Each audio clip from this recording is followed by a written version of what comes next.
Այս օրերին շատ ծնողներ ընտրում են դպրոց իրենց փոքրիկ զավակների համար, իրենց թանկագին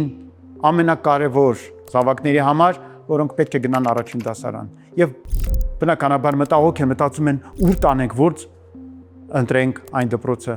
որտեղ պետք է գնա երեխան։ Մի քանի խորհուրդ տամ ձեզ։ Առաջինը, գնացեք դպրոցի մոտ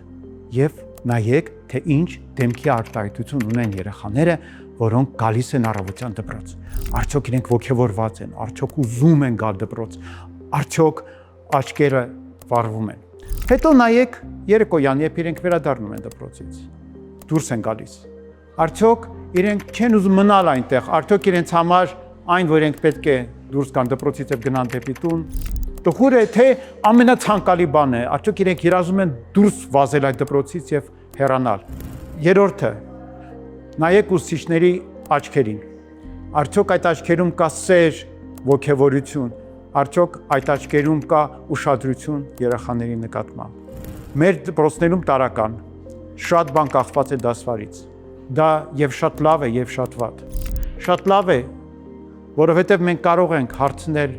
ծանոթներին եւ տեղեկանալ այս կամ այն դասվարի մասին եւ տանել երեխային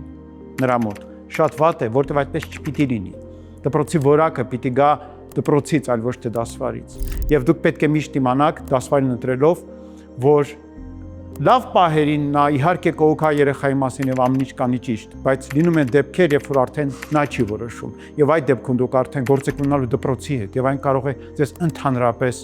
մեծ եւ վատ անակնկալներ մատուցել։ Եվ այդ առումով շատ կարեւոր է իմանալ, թե ով է տնօրենը, քանի որ նա է որոշում դպրոցի ներքի մշակույթը, թե ինչպիսին է դպրոցը։ Հանդիպեք այդ մարդուն եւ բարձ հարցեք տվեք իրեն